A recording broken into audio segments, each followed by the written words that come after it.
I knew my daughter didn't come to warn me. She came to finish me. She stood over my tiny kitchen table in Brisbane, rain slipping down her jacket, the kind of soft Queensland rain that feels gentle until you realize it's been falling for hours. Zoe didn't even bother sitting.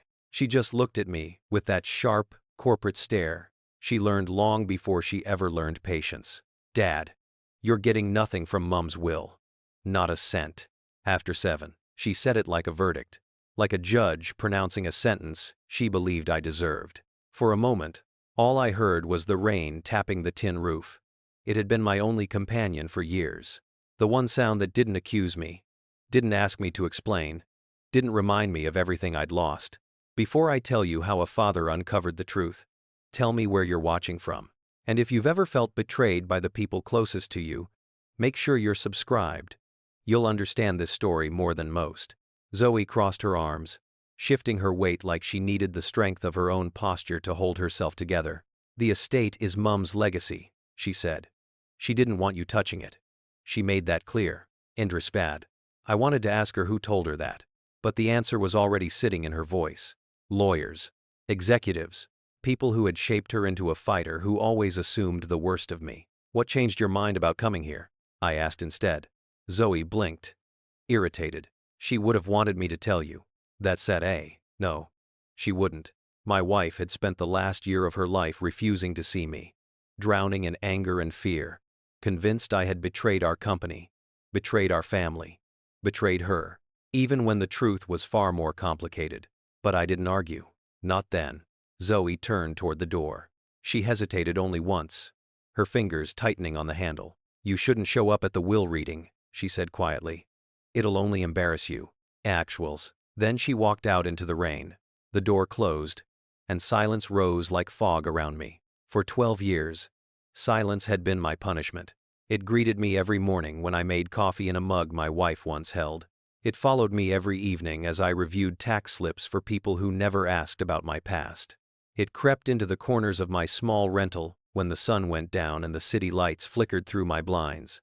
I sat alone at the table, listening to the rain. 12 years since the scandal. 12 years since the headlines. 12 years since the night they said I'd stolen from my own company.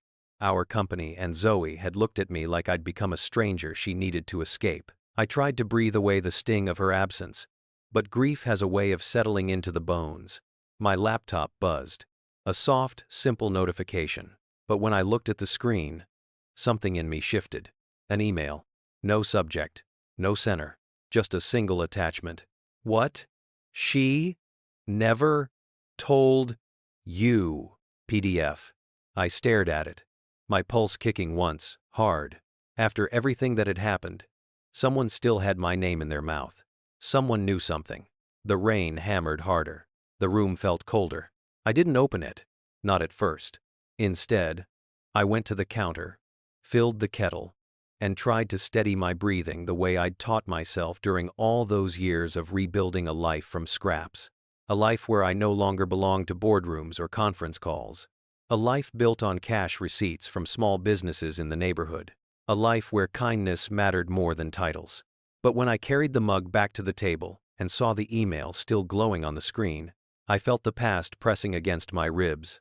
I clicked the file. A draft of the will appeared, messy formatting, highlighted notes, tracked changes, and a signature. My wife's signature. Except it wasn't. I knew her handwriting the way some men know the pitch of their mother's voice, the way a violinist knows the tone of a single wrong string. This signature wasn't hers. It was close, but wrong. A little too rigid. A little too careful. As if someone had studied her handwriting but didn't understand the way her pen lifted between letters, the way the loop she made in the M was always slightly tilted. My chest tightened. Someone had tried to imitate her. I pulled out an old medical form, a copy I'd kept because it still had her signature at the bottom. I set it beside the draft. Same name, same letters, but not the same woman. The kettle clicked off behind me, long forgotten. I kept staring at the signatures until my eyes blurred, until the rain became the only sound I could process. Why? Why would someone forge her name? Why erase me? I picked up the will again, scanning through the notes, the edits, the date stamped at the bottom. And that was when I froze. She was supposed to have signed this document on a day she'd been sedated after a medical procedure. A day Zoe had told me not to visit. A day I later learned my wife barely remembered. A chill moved down my back like a hand I couldn't see. Whoever forged her name had done it while she was alive, while Zoe was with her, while I was outside, standing in a hallway of a hospital, trying not to hope for forgiveness that never came. My phone buzzed. A message from an unknown number. "Stop digging, we noted." A second message followed immediately. "She left you nothing. Accept it." They are. I stared at the screen, feeling a familiar heaviness rise inside me. The same heaviness that greeted me the night they dragged my name through the papers. The night my wife looked at me with heartbreak instead of trust. The night Zoe turned away. But something new cut through the heaviness. Quiet, steady, relentless. I had spent 12 years accepting punishment for something I didn't do. 12 years staying small so everyone else could stay comfortable. 12 years convincing myself that silence was the only way forward. But now, silence felt like complicity. Silence felt like surrender. Silence felt like letting someone bury me twice. I closed the laptop, wiped the moisture off the table where rain had blown in, and stood still for a long moment. Someone forged my wife's signature. And if that was true, this wasn't just about money. It was about truth, about dignity, about the last thing she may have tried to leave behind, before someone else rewrote the story. I looked toward the door Zoe had walked through, the echo of her footsteps still ringing in my chest. Why would she lie to me? Why would she want me gone? I didn't have answers yet, but I had the first crack in the wall that had held me prisoner for 12 long years. And the moment I saw that forged signature, I knew one thing: whoever tried to erase me wasn't finished. But neither was I. The next morning, the rain had finally stopped, leaving Brisbane washed clean in a way that made the world look newer than it felt.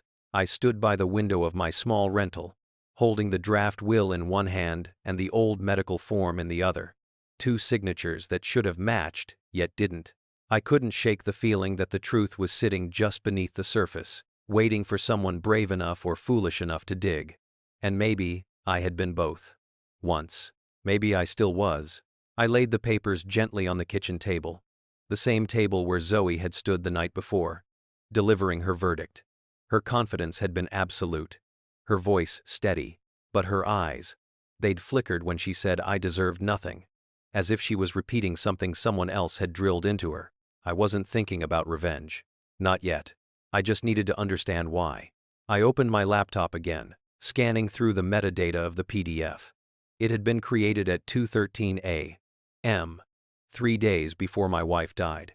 She had never been awake at 2:13 a.m. those final weeks. Pain medication knocked her out long before then. Someone made this document without her, and someone wanted me nowhere near the reading of the will. I was still staring at the screen when footsteps sounded outside. Light, hesitant, then a quick knock, just 2 taps. I opened the door to find my neighbor, Karen, standing there with her usual nervous smile. She lived across the hall, retired nurse, always bringing leftover biscuits she baked at odd hours. She held a beige envelope in her hand. "This was dropped at the front desk for you," she said. "No return address." Dime. Well, my chest tightened. The last time someone delivered an envelope anonymously, it had destroyed my life. But I thanked her, waited until she disappeared back into her apartment, and only then opened it. Inside was a single USB drive. Nothing else. My pulse quickened. I plugged it into my laptop, half expecting a virus warning. But instead there was just one folder. RBH. Footage. Night. Of. Will. RBH Royal Brisbane Hospital. My wife's final hospital. The timestamp on the first video clip made my stomach tighten. It was the night Zoe had told me to go home. The night she said Mum needed rest. The night the will had apparently been signed.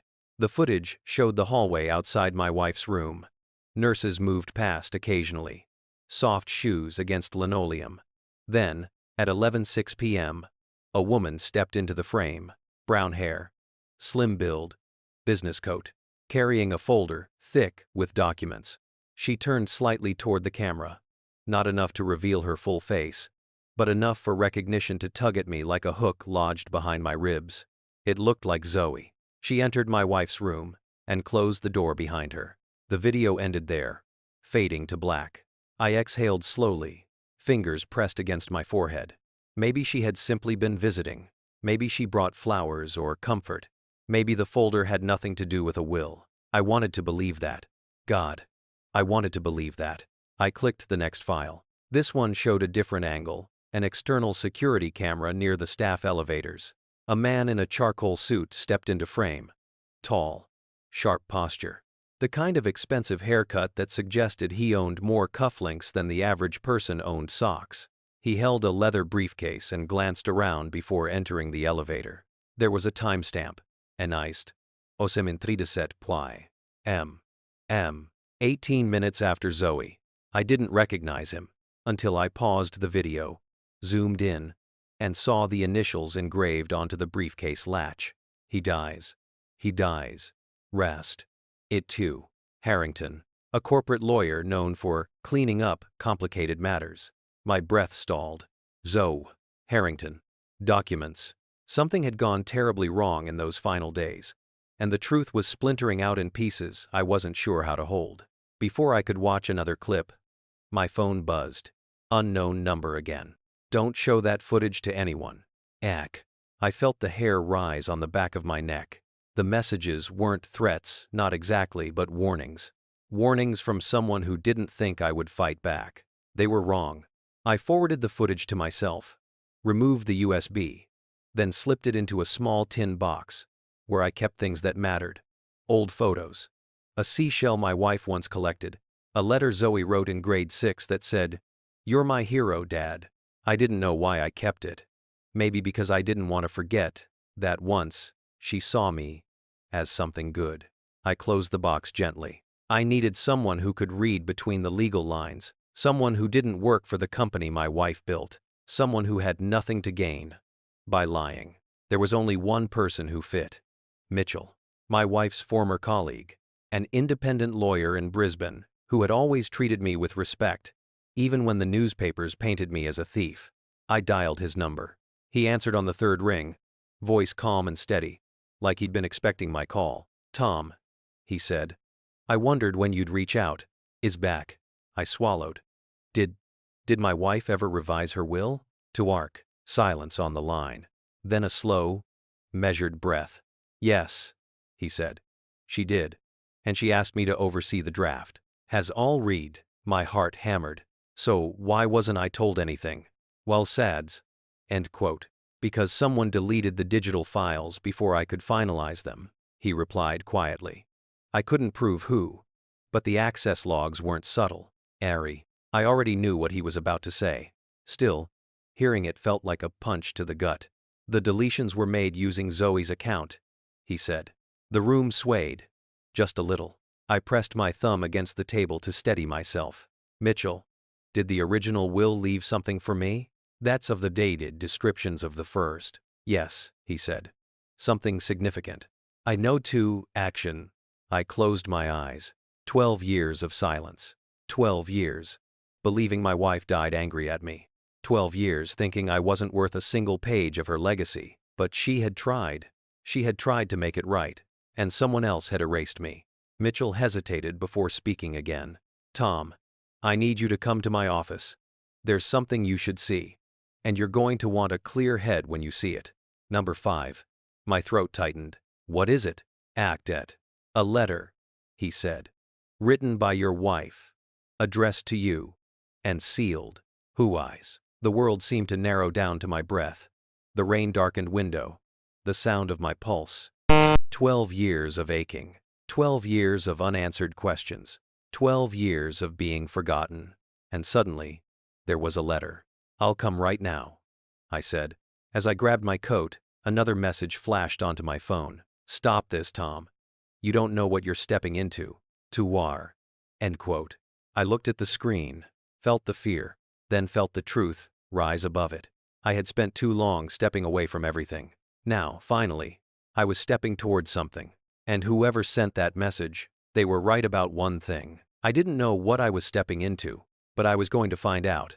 Mitchell's office sat above a quiet cafe on Adelaide Street, the kind of place where the smell of roasted beans always drifted up the stairwell. I climbed those steps slowly, every movement weighted by the thought of the sealed letter waiting for me. My wife's voice, her final words, trapped on paper for over a year. I wasn't sure my heart was ready.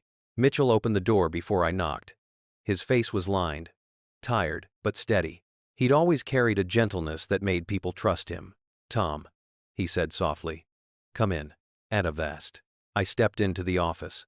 Fluorescent lights hummed overhead. Papers sat neatly stacked on his desk.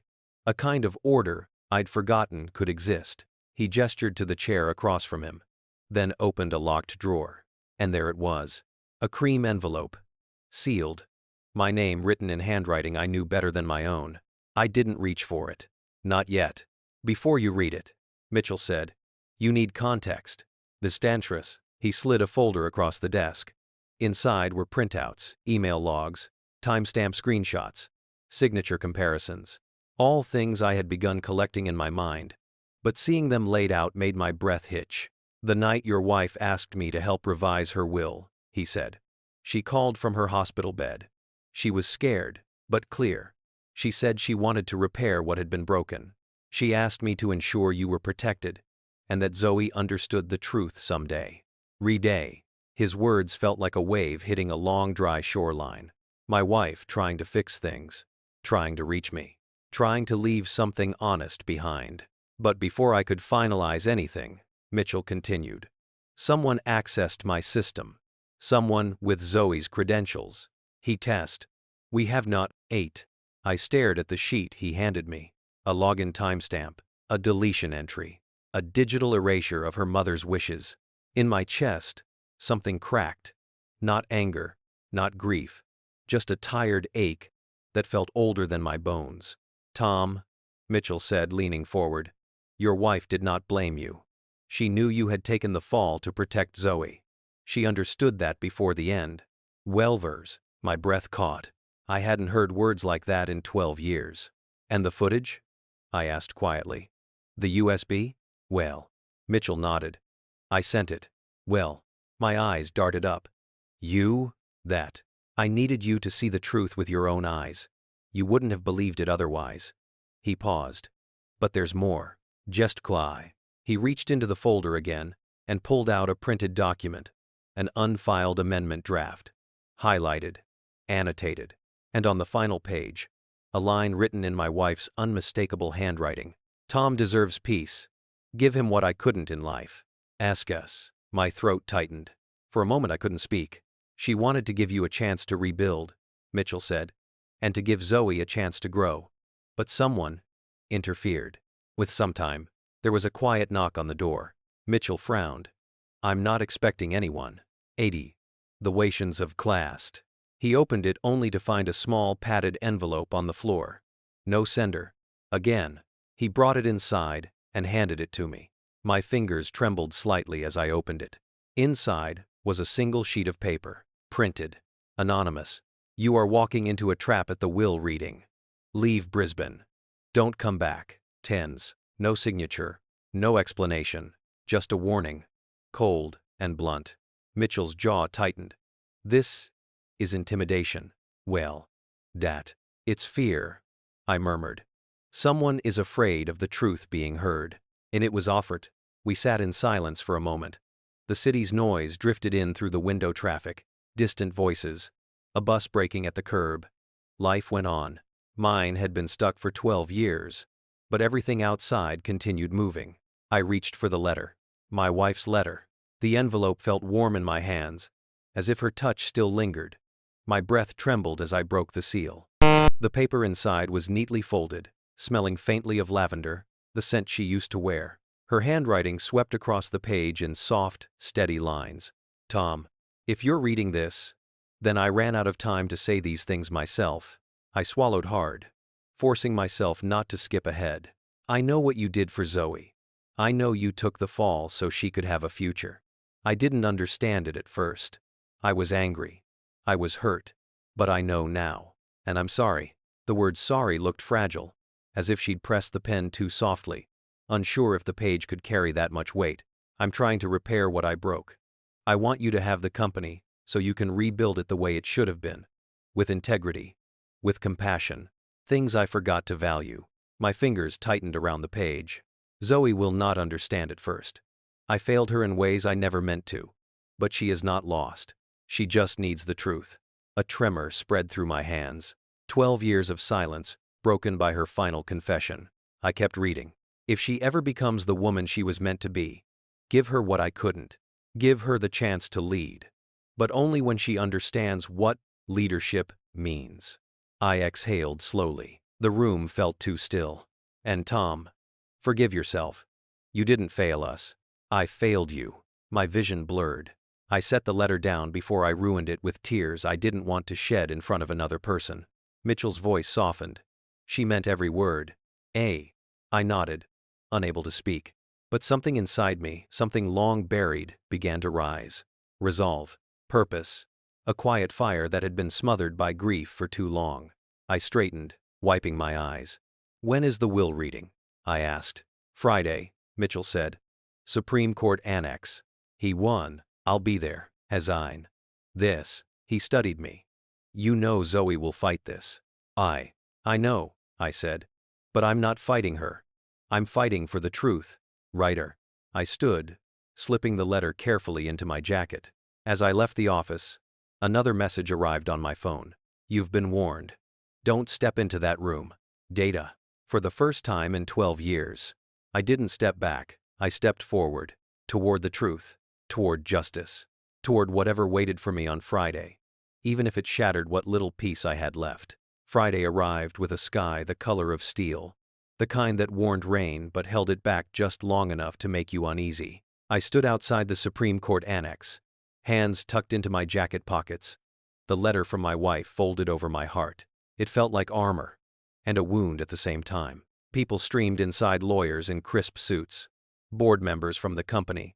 Distant relatives I hadn't seen since before the scandal. They avoided my eyes the way people avoid looking at something that challenges the story they've comfortably believed for years. I walked in anyway. The conference hall was bright, almost aggressively so. Long glass windows overlooked the city skyline. Fluorescent lights glared down on polished tables. I recognized faces, executives who'd once relied on me. Investors who'd once shaken my hand proudly. Now they just stared. Confused. Cautious. Maybe even afraid of what my presence meant. Zoe sat near the front. Spine straight. Chin lifted, one hand gripping her purse so tightly her knuckles whitened. She didn't look at me. Or maybe she couldn't. I sat at the opposite end of the room. Beside a potted fern that seemed as out of place as I felt.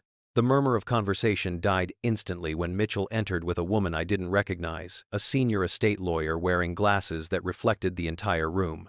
Her steps were measured, confident. She carried a thick binder under one arm, and a sealed evidence envelope under the other. Thank you all for attending, she began. We are here to execute the last will and testament of Margaret Brennan. Icon. My wife's name fell into the room like a stone into water, quiet, heavy, rippling through every person there. I watched Zoe's shoulders stiffen. The lawyer opened the binder. My pulse hammered. But before she could read the first line, someone stood. Harrington. His suit looked as expensive as ever. But something in his posture had changed, less polished, more desperate. He walked forward quickly, voice raised just enough to command attention. Before we begin, he said, there are concerns regarding the integrity of certain documents. I moved to postpone. The estate lawyer didn't even lift her head. Your motion is denied, Mr. Harrington. Please take your seat. Mine. A murmur swept the room. Harrington froze, face flushing. He glanced briefly at Zoe, then retreated, his confidence fractured. When he sat, the lawyer finally began. In the final months of her life, Mrs. Brennan made significant revisions to her estate plan. She also left a personal statement to be read before her bequests. He's 5 right. My fingers tightened on the edge of the table. Zoe looked up sharply. The lawyer unfolded a single sheet and read aloud, her voice clear and steady. If you're hearing this, then I am gone. And with death comes truth. Truth. I should have spoken long before now. 8. A breath caught in the room. My husband, Tom, did not steal from our company. I did. He took the blame to protect our daughter's career, her reputation, and her future. I was. A gasp, someone near the front. A whispered, "My God," from the back. My heart stopped. Zoe's hand flew to her mouth. The lawyer continued. I let him carry the weight of my wrongdoing. I let the world believe the lie because I was afraid. I failed him. And I failed our daughter. This will is my attempt to repair. In death, what cowardice prevented me from repairing in life? If yous, the room fell into stunned silence, thick enough to smother breath. I felt everything and nothing at once. 12 years of shame. Cracking open. The lawyer flipped the page. Now, the bequests. Wary 5. When 9. I braced myself. To my daughter, Zoe. Zoe's head lifted, eyes frozen on the lawyer. I leave the sum of $25. They owe. Take. A sharp inhale echoed across the table. 25? Someone whispered. The lawyer clarified. Without emotion. $1 for each year she worked at Brennan Technologies. Attic. Zoe's face drained of color. She looked like someone had pulled the ground out from beneath her. The lawyer continued reading. Leadership without integrity becomes corruption. Success without character becomes destruction. Start again, my daughter. Learn what truly matters. That. Zoe stood abruptly, shaking her head. No, this isn't right, this isn't, she would never. But the lawyer kept going. The remainder of my estate, including all company shares, all properties, all assets totaling approximately $185 million, I leave to my husband, Tom Brennan. It is all Wade Gand. And I weigh. Gasps. A choked cry from someone. A chair scraped loudly across the floor. My ears rang. I didn't move. Couldn't. Zoe's eyes swung toward me, shattered, furious, terrified all at once. Her voice trembled. He doesn't deserve that. He ruined everything. Given out. The estate lawyer raised a hand. Please sit down, Miss Brennan. There is more you need to hear. Redder. Zoe didn't sit. She hovered, caught between fight and collapse. The lawyer lifted the sealed evidence envelope. In accordance with Mrs. Brennan's instructions, we must also present documentation proving the alterations made to her will. Why? Harrington stiffened. My lungs tightened. She opened the envelope and withdrew a stack of papers, signature sheets, login, access logs, altered files, transactions, and then the footage. She played it on the room's projector. Zoe entering the hospital room. Harrington arriving 18 minutes later, both carrying documents. The room whispered like a storm building over water. Zoe staggered back a step. Those files. They're taken out of context, this is manipulated. The lawyer's voice sliced cleanly through the noise. Ms. Brennan, your digital credentials were used to delete the legitimate draft of your mother's will. Mr. Harrington received a payment of $20,000 from you the same week. .com. All eyes turned.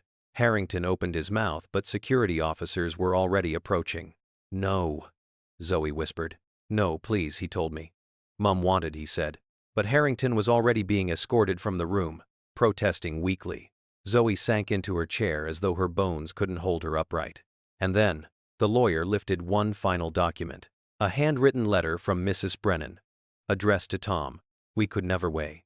My breath caught painfully. She didn't read it aloud. She simply placed it on the table, gently, as if it were something living. Zoe stared at it, face wet, shoulders shaking. Her voice broke when she finally spoke. Dad, I didn't know. I swear. I didn't know everything. His doubt. I wanted to tell her. I understood. I wanted to tell her I wasn't angry. But truth sat heavy in the room. And it was not done speaking yet. The lawyer concluded. In accordance with the law, all assets and responsibilities transfer immediately. Mr. Brennan, the company is yours. I closed my eyes. Not in triumph, not in relief, but in grief, for everything it had cost to reach this moment. And as the room erupted into whispers and shifting chairs and silent stares, I realized the hardest part wasn't the truth being revealed. The hardest part would be what came next. What justice demanded. What integrity required. What healing might one day ask of me. And of Zoe. And I wasn't sure either of us were ready for any of it. When the room finally emptied and the echoes of shifting chairs faded, I stayed seated, staring at the sealed letter lying on the table. It felt heavier than anything I had ever held, not because of its weight, but because of what it represented. Truth, regret, and a kind of love that arrived too late to save either of us. Mitchell placed a gentle hand on my shoulder before slipping out, leaving me alone with what remained of my wife's voice. I hesitated only a second before opening the envelope. Her handwriting swept across the page with the same calm certainty I had always admired. Tom, if you're reading this, I've already gone farther than I deserved. But I need you to know the truth. You didn't fail me. I failed you. I pressed my thumb against my brow, swallowing hard. I built an empire and forgot to build a life. I protected my reputation and let your name burn. I thought I was saving us. Instead, I destroyed the one person who ever stood beside me without asking for anything in return. I see that now. At the end, when clarity comes too late for apologies, my throat tightened. Please rebuild what I broke. Not for me, not even for Zoe, but for the people who depend on this company. Make it something honest, something worthy of being inherited. And if our daughter ever learns the weight of integrity, give her another chance. She deserves one. Even if I no longer do.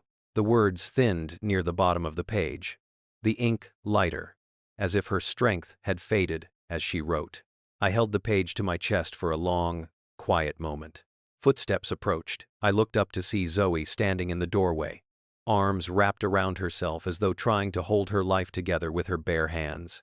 Dad, her voice cracked. I'm so sorry. 19 Rector. I set the letter down carefully. Come sit. Where can flex at? She did slowly, like every movement hurt.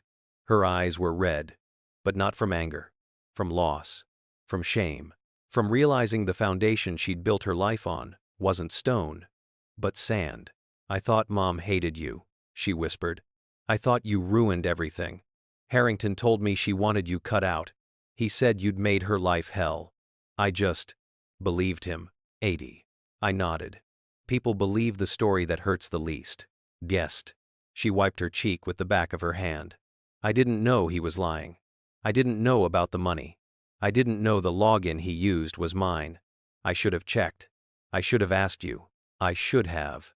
You couldn't have known, I said softly. Your mother and I kept too many things from you. Franz. She looked up, then really looked at me, and for a heartbeat I saw the little girl who once tugged at my hand, certain I could fix anything. Dad, do you hate me? The question hollowed my chest. No, I said. But I hate what this did to you. I hate the person it pushed you to become. And I hate that you carried anger that was never yours to hold. Dacted. She lowered her head. What happens now? She whispered. Now. The word hung between us like an unopened door. The company was mine. Legally. Publicly. Entirely. And it held the weight of 3,000 employees. Pensions, families, futures. My choices mattered now far beyond my personal grief. Now, I said gently, we rebuild. Well, she nodded, as though the idea frightened and comforted her at the same time. You can fire me, she whispered. I deserve that. And quote, maybe, I said. Maybe you deserve something else first. B. She looked up, confused. An honest beginning, I said. A clean slate. Not as a CEO. Not as my daughter. Just as a person learning to stand again. I'm sad. Her breath trembled. What does that mean? Even two. It means, I continued, if you want it, there's a place for you. Entry level. Ethics Compliance Office. A department that will require you to see the company from the ground up, not from the top. They have to find. Zoe blinked. Twice. Minimum wage? Wide. Yes. The Zine. Reporting to people who used to report to me? 10 about the batteries. Yes. That may be 4. She let out a breath that trembled like something breaking. Then she nodded slowly. I think that's fair. We walked out of the annex together. The afternoon sun slipping through clouds that had been threatening rain all day. Brisbane felt different, like the city was holding its breath, waiting to see whether this story would end in bitterness or something close to grace. As we reached the steps, Zoe paused. Dad? Her voice was quiet. What would you have done if Mom hadn't left that letter? If the truth never came out?